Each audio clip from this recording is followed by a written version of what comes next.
함께 나누도록 하겠습니다. 에스더 1장입니다. 에스더 1장 1절에서 8절 말씀을 교독하신 후에 후반부 함께 나누도록 하겠습니다.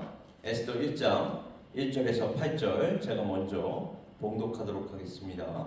이 일은 아하수에로 왕 때에 있었던 일이니 아하수에로는 인도로부터 구스까지 127지방을 다스리는 왕이라. 당시에 아하스왕이 수상 중에서 즉위하고 왕에 있은 지 제3년에 그의 모든 지방관과 신하들을 위하여 잔치를 베푸니 바사와 메대의 장수와 각 지방의 귀족과 지방관들이 다 왕 앞에 있는지라.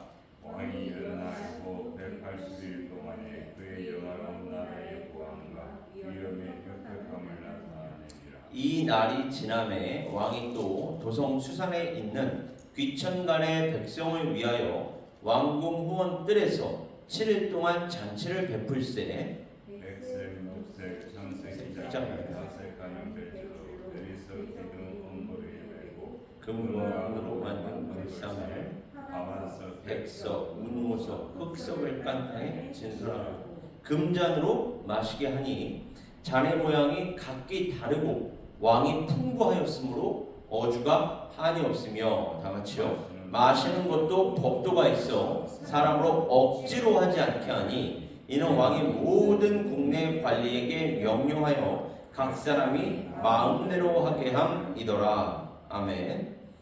우리 어제는 그 아하수에로 왕이 얼마나 강력한 왕이었는지 그리고 그 아하수에로 왕의 그 강력함이 그의 영화로운 나라의 부함 또 위엄의 혁혁함 이것이 바로 양에도 초점을 맞추고 있고 그 왕의 부귀와 영화와 위엄이 얼마나 대단했는지 양에도 맞추고 있을 뿐만 아니라 질에도 맞추고 있다라고 이야기했습니다. 그리고 이와 같은 시대적 배경이 먼저 제시가 된 이유는 이렇게 강력한 왕으로 보이지만 그리고 그가 마치 우리 성경에 하나님과 같이 아주 위대한 그러한 사람인 것처럼 이렇게 묘사가 되지만 위와 같은 시대적 배경은 우연이 아니다. 하나님께서 우연히 펼쳐놓으신 역사가 아니라 하나님의 계획과 섭리 속에서의 필연이었다.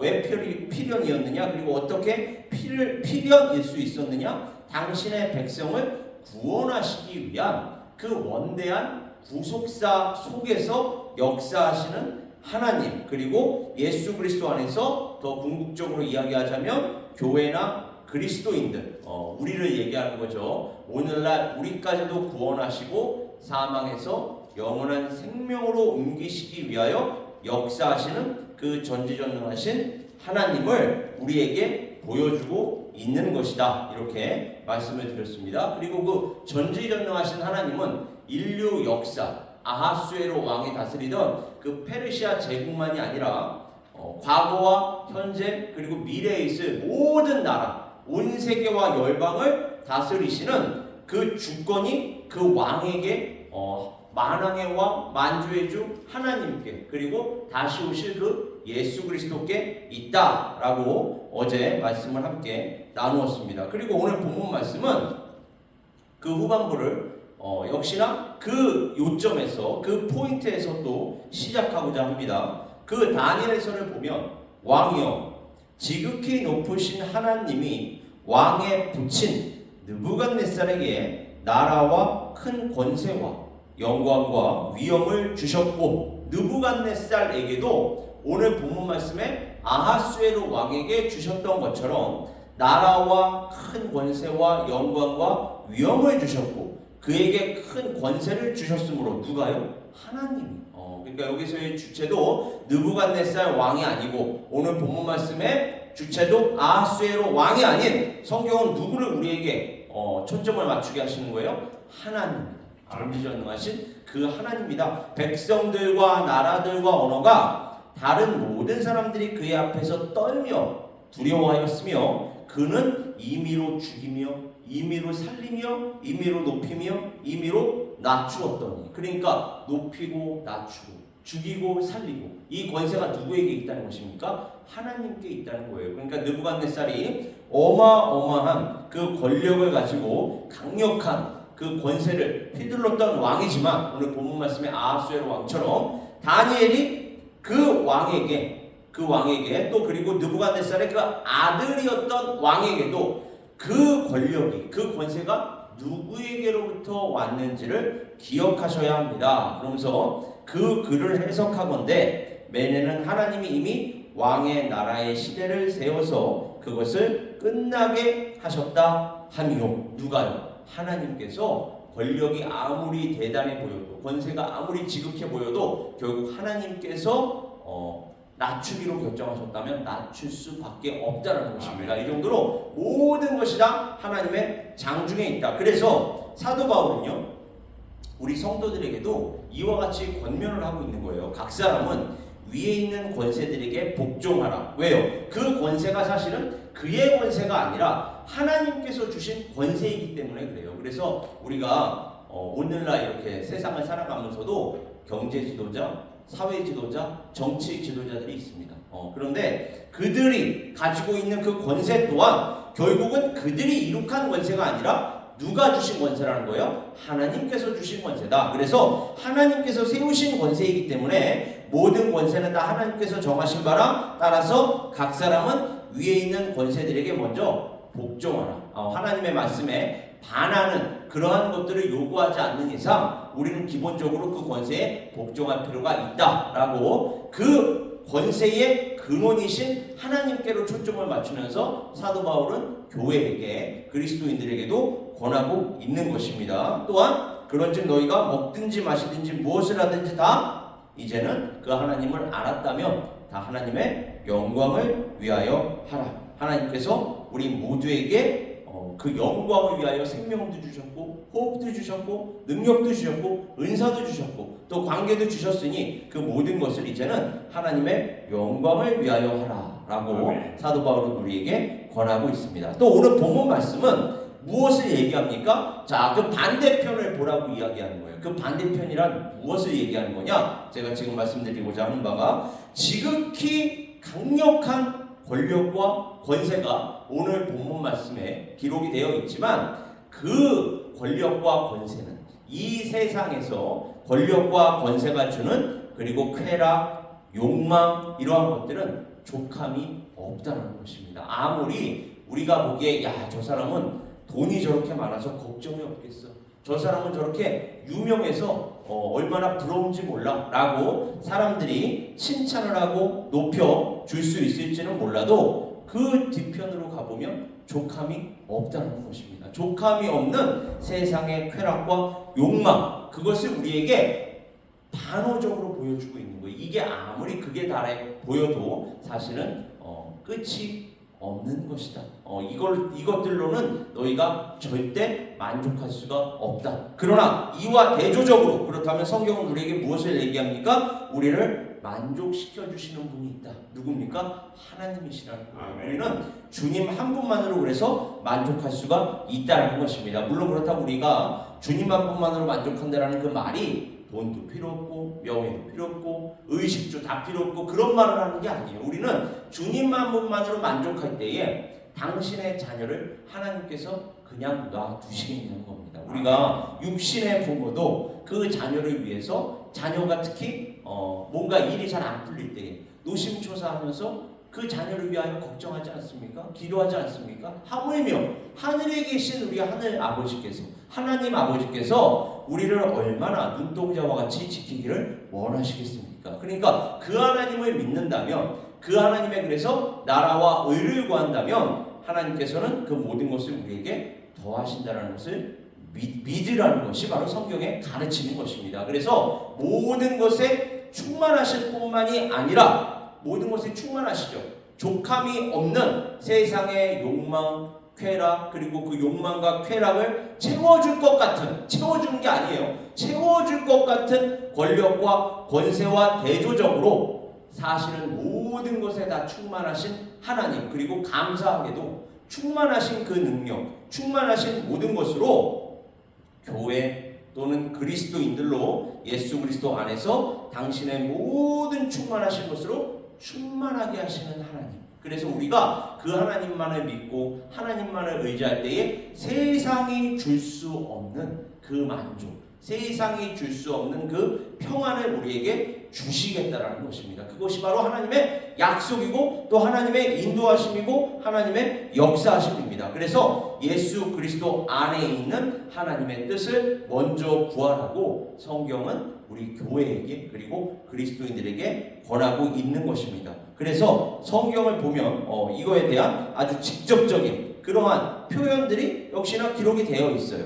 자, 그 후로는 다시 사람의 정욕을 따르지 않고 너희가 예수 그리스도를 이제 믿는다면 하나님의 사람이 되었다면 이제는 그 세상의 정욕, 세상의 쾌락, 세상의 욕망을 따르지 않고 하나님의 뜻을 따라 육체의 남은 때를 살게 하려 합니다. 우리가 이 세상을 살아가는 데 있어서 아까도 제가 말씀드렸지만 돈이 필요 없다는 것도 아니고 또 우리에게 필요한 육신적인 것들 그러한 것들이 필요하지 않다라는 말이 아니라 그러한 것들을 가지고 그러한 것들을 예전에는 목적으로 삼았다면 이제는 그러한 것들이 목적이 아니라 목적은 하나님의 나라와 영광이고 그것들은 수단이 된다는 것입니다. 그래서 그러한 것들을 수단으로 삼아서 이제는 그러한 것들을 어떻게 하면 하나님의 뜻에 따라 선용하며 살 수 있을까? 그 말씀이 바로 조금 전에 제가 말씀드렸던 베드로전서 4장 2절이에요. 하나님의 뜻을 따라 육체의 남은 때 우리가 이 세상 사는 동안 그 남은 인생을 살게 하려 함이라. 이로써 베드로후서에서는 그 보배롭고 지극히 큰 약속을 우리에게 주사 이 약속으로 말미암아 너희가 정욕 때문에 그러니까 정욕에 쓰러지지 말라는 것입니다. 정욕을 목적으로 삼지 말라는 거예요. 정욕 때문에 세상에서 썩어질 것을 피하여 신성한 성품에 참여하는 자가 되게 하려 하셨느니라. 신성한 성품이란 어떠한 성품을 얘기하겠습니까? 예수 그리스도를 하루하루 순간순간 닮아가는 인격, 말, 행동을 얘기합니다. 그러니까 우리가 이제 예수를 믿는다면 그리고 하나님을 믿는다면 이제는 세상 사람들과 똑같은 목적과 똑같은 목표를 가지고 살아가는 게 아니라 이제는 그러한 것들과 오히려 반대되는 지점 그러한 것들을 하나님의 나라와 영광을 위해서 사용함으로써 또 사용하기 위해서라도 우리는 예수 그리스도의 그 인격을 닮아가는 자. 그래서 말이 달라지고 행동이 달라지고 인간관계가 달라지고 모든 것이 다 달라져야 할 줄 믿습니다. 그때 하나님께서 그래 네가 나를 믿는구나, 네가 나를 사랑하는구나, 그리고 네가 나를 믿음으로 네가 나를 사랑함으로 주변 사람들에게 예수 그리스도의 향기를 흘려 보내고 있구나, 이렇게 하나님께서 인정해 주시고 더욱더 큰 축복으로 함께 하시는 줄 믿습니다. 왜냐하면 다윗 왕을 보면 우리가 알 수 있잖아요. 다윗 왕은 끊임없이 하나님께서 주시는 대로 그것을 자기를 위해 쓰지 않고 그 재물을, 그 권력을, 그 권세를 하나님께 끊임없이 돌려드리려고 아주 불철주야 노력했던 사람이에요. 그러니까 모든 것이다, 권력과 권세와 모든 것이다, 제가 지금 가지고 있는 것 같지만 이 모든 것이 다 하나님께로부터 말미암았으니 제가 하나님께로 다 돌려드릴 뿐입니다 라는 그 신앙 고백을 다윗 왕은 할 수 있었던 거예요. 그리고 그런 다윗 왕의 신앙 고백을 하나님께서는 들으시고 네가 내 마음에 합한 자다, 아주 완벽한 삶을 살아서 마음에 합한 자라는 게 아닙니다. 제가 지난주 주일에 우리가 나누었던 말씀처럼 요셉과 같이 성경에 물론 요셉 또한 죄인이지만 요셉같이 이렇게 아주 하나님께서 보시기에 아름다운 삶, 선한 삶, 그러한 아름답고 선한 삶을 살았기 때문에 다윗 왕이 합한 사람이다 이렇게 말씀하신 것이 아니라 하나님께서 넘어지고 자빠지더라도 누구보다도 넘어지고 자빠졌던 사람이 다윗 왕이었어요. 간음죄, 살인죄, 그리고 교만한, 그리하여서 마치 그 권력이, 마치 그 권세가 자기가 이룩한 것처럼 착각했던 한순간이었지만 그래서 군사를 점거했던 다윗 왕 아닙니까? 누가 이런 큰 죄를 다 지었습니까? 간음죄를 누가 저질렀으며 살인죄를 누가 다 저질렀으며 한 사람이 하나님 앞에서 권력과 권세를 자기가 이룩한 것처럼 교만했던 이러한 마음, 이러한 자세를 갖춘 사람이 누가 있습니까? 그럼에도 불구하고 하나님께서 그 다윗 왕을 아름답고 선하게 보신 것, 내 마음에 합한 자라고 보신 것은 다윗 왕은 끊임없이 하나님께로 돌아왔기 때문입니다. 아, 맞습니다. 하나님, 제가 한순간 넘어졌습니다. 한순간 자빠졌습니다. 그러나 하나님께서 주시는 그 은혜로 다시 한번 일어나고자 합니다. 그래서 다윗 왕의 또 신앙 고백 중에 어떠한 고백이 있어요? 내 마음을 깨끗게 하여 주시옵소서. 아멘. 새롭게 제 마음을 창조하여 주시옵소서. 아멘. 정한 마음을 저에게 주시옵소서. 아멘. 우슬초로 저를 정케 하여 주시옵소서. 이게 말씀에도 찬송가에도 CCM 가사에도 우리가 모두 다 아는 것처럼 신앙 고백으로 오늘날 우리에게까지 전달되어 나타나고 있는 것입니다. 그러니까 하나님께서 그를 아름답게 보신 것, 선하게 보신 것은 그가 완벽한 삶을 살았기 때문이 아니라 하나님으로 높여드리고 하나님을 위해서 살았기 때문입니다. 넘어지고 자빠지더라도 하나님의 나라와 영광을 위한 그의 중심을 하나님께서 보셨던 거예요. 그래서 넘어지고 자빠질 때마다 그 다윗은 회개하면서 하나님께로 돌아왔고 그 마음을 보시고 그 신앙을 보시고 하나님께서는 네가 내 마음에 합한 자다. 아멘. 그렇습니다. 우리 또한 그래요. 우리 또한 하루하루 살면서 순간순간 살면서 얼마나 우리 마음에 그 정욕 때문에 우리 마음에 그 자기 중심적인 성향 때문에 죄성 때문에 끊임없이 넘어지고 자빠집니다. 말로, 행동으로, 인격으로, 인간관계 속에서, 직장에서, 가정에서, 심지어 교회에서도 넘어지고 자빠집니다. 그럼에도 불구하고 우리는 하나님께로 끊임없이 돌아와야 할 줄 믿습니다. 아멘. 하루하루 순간순간 십자가 앞으로 더 가까이 다가가서 하나님, 오늘도 십자가 보혈로 저를 다시 한번 깨끗게 하여 주시옵소서. 다시 한번 새롭게 하여 주시옵소서. 그 십자가의 보혈로 오늘 하루도 또 이 순간도 승리하기 원합니다. 하나님, 저를 불쌍히 여기시고 붙들어 주시옵소서라는 신앙 고백으로 이어져야 할 줄 믿습니다. 자, 요한일서 2장은 또 이렇게 기록해요. 이 세상이나 세상에 있는 것들을 사랑하지 말라. 누구든지 세상을 사랑하면, 그러니까 세상을 사랑한다라는 말의 표현이 여기서 의미하는 바가 무엇입니까? 하나님보다 이 세상을 사랑하면, 이게 이제 생략이 되어 있는 거예요. 세상을 사랑한다라는 표현은 하나님보다, 혹은 하나님을 사랑하지 않고 세상을 사랑하면 아버지의 사랑이, 하나님 아버지의 사랑이란 어떤 사랑일까요? 여기에서 얘기하는 사랑이란 예수 그리스도 독생자를 희생제물로 바치셔서 우리를 살리신 그 사랑을 얘기해요. 아버지의 사랑이 그 안에 있지 아니하니 이는 세상에 있는 모든 것이 육신의 정욕과 안목의 정욕과 이생의 자랑이니, 이게 이제 창세기 말씀과 연결되는 거 아닙니까? 보기에도 좋고 만지기에도 좋고 그리고 지혜롭게 할 만큼 탐스럽기도 하고, 이것이 바로 육신의 정욕, 안목의 정욕, 이생의 자랑으로 요한일서에서는 표현이 되고 있는 것입니다. 그래서 다 아버지께로부터 온 것이 아니요 세상으로부터 온 것이라. 그러니까 너희는 세상을 사랑하지 말고 누구를 사랑하라는 거예요? 아버지 하나님을 사랑하라. 그리고 아버지 하나님께서 우리에게 보여주신 그 사랑, 예수 그리스도의 십자가와 같이 우리 또한 예수 그리스도의 길을 따라가라 라는 그 말씀을 사도 요한 또한 우리에게 권하고 있는 것입니다. 그리고 오늘 본문 말씀을 보면 또 무엇이 묘사되고 있나요? 잔치들이 끊임없이 이어지지 않습니까? 이 잔치들, 세상의 잔치들, 저는 조금 안타까운 것이 이런저런 그 결혼식을 가보면 심지어 그 직분자들, 중직자들, 또 그들의 자녀들이 결혼하는, 혹은 그들의 관계자들이 결혼하는 그러한 장소를 가보면 많이 가보지 않았겠습니까? 제가 목회자니까 가보면 일부 행사는 일반적으로 혼인 예식처럼 이렇게 지내고 그렇게 보내고, 그 이후에 세상 사람들과 별반 다를 바가 없는 2부 순서를 갖는 거에 대해서 제가 좀 안타까움을 많이 느꼈습니다.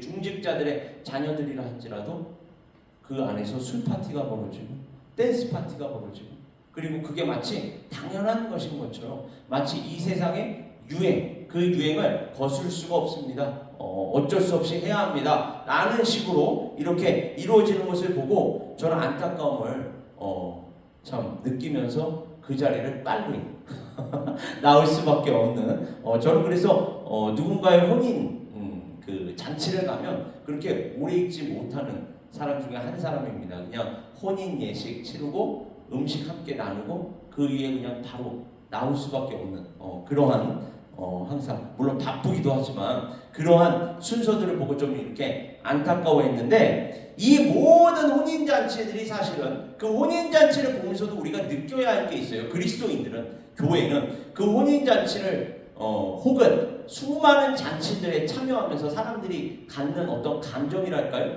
느낌이랄까요? 경험이 뭡니까? 거기에서 너무나도 즐거워하잖아요. 거기서 너무나도 그러한 것들을 누리기 원하잖아요. 함께. 물론 그 사람들도 즐거워하는 거예요. 그 안에서 아까도 제가 얘기했지만 술 파티가 벌어지고 댄스 파티가 벌어지지만 그 사람들의 즐거움이 거기에 있기 때문에 그래요. 그러나 우리의 즐거움은 거기에 있지 않다라는 것이죠. 제 말은. 물론 그럼에도 불구하고 이 파리에 두 집단 간의 공통점이 뭡니까? 즐거움을 누리고 싶어 한다는 거예요. 즐거움을 느끼고 싶어 한다는 것입니다. 그 안에서 만족감을, 행복감을 느끼고 싶어 하고 경험하고 싶어 한다는 거예요. 그러나 그 근원이 다른 것이죠. 무엇으로부터 즐거움을 찾느냐? 무엇으로부터 만족감을 찾느냐? 무엇으로부터 행복감을 찾느냐? 우리 그리스도인들은, 우리 교회는 오직 예수 그리스도 안에서, 성경 안에서, 말씀 안에서, 기도 안에서, 예배 안에서 그 참된 만족과 행복을 찾아야 할 줄 믿습니다. 그렇다면 이 잔치와 관련해서 말씀을 드리자면 우리는 어떤 잔치를 기다리면서 또 기도하면서 사모해야 할까요? 바로 예수 그리스도께서 다시 오실 때 우리는 가장 큰, 가장 위대한, 가장 즐거운 그 잔치를 함께 누리게 될 거예요. 그 잔치란 어린 양의 혼인 잔치입니다. 우리는 그 어린 양의 혼인 잔치를 기대하고 기다리며 주님 다시 오실 때까지 종말론적인 신앙, 오늘 다시 오실 수도 있습니다. 여러분, 아무도 모르는 거예요. 오늘이 마지막일 수도 있어요. 그래서 우리는 항상 하루하루를 오늘이 마지막인 것처럼, 주님께서 오늘 다시 오실 수 있기 때문에 오늘이 마지막인 것처럼 하루하루 순간순간을 예수 그리스도 안에서 살아야 하고 또 예수 그리스도 안에서 승리해야 할 줄 믿습니다. 그때 하나님께서 우리에게 많은 것들로, 더 많은 것들로 맡기시고 그 많은 것들을 맡기심으로 말미암아 맡기실 뿐만 아니라 우리에게 그 맡길 수 있는, 우리가 그러한 것들을 감당할 수 있는 능력과 은사까지도 주셔서 그러한 것들을 우리가 감당하게 하심으로써 하나님의 나라와 영광을 위하여 쓰임받게 하여 주실 줄 믿습니다. 그래서 요한계시록 19장 9절을 함께 나누고 오늘 말씀을 마치고자 합니다. 천사가 내게 말하기를 기록하라. 어린 양의 혼인잔치에 청함을 받은 자들은 복이 있도다. 다른 잔치가 아니라 어린 양의 혼인잔치, 예수 그리스도께서 다시 오실 때 그 잔치에 아무나 참여할 수 있는 것이 아닙니다. 예수 그리스도라는 이름으로 예약이 되어 있는 사람만, 쉽게 얘기하면 우리가 이런저런 잔치가 있을 때 꼭 예약을 그래서 받잖아요. 이 미국 사회는 그러한 것처럼 우리 또한 예약을 할 수가 있는데 누구의 이름으로 예약할 수 있는 거죠? 예수 그리스도의 이름으로 우리는 예약할 수 있습니다. 그렇게 예수 그리스도의 이름으로 예약을 받은 사람들, 그것이 성경 말씀에 따르면 청함을 받은 자들은 복이 있도다 하고 또 내게 말하되 이것은 하나님의 참되신 말씀이라 하기로, 이게 하나님의 말씀, 하나님의 언약인 줄 믿습니다. 우리는 그 말씀, 그 언약 붙들고 오늘도 승리해야 할 줄 믿고 또 오늘 하루를 기쁘고 즐겁게 또 감사로 주 안에서 승리해야 할 줄 믿습니다. 그렇게 승리하면서 또 하나님께서 주신 사명 사역 온전히 감당하시는 우리 각 사람 에베네스의 선교교회 될 수 있기를 주님의 이름으로 축원합니다. 우리 시간 함께 기도하겠습니다. 아버지 하나님, 오늘 에스더 1장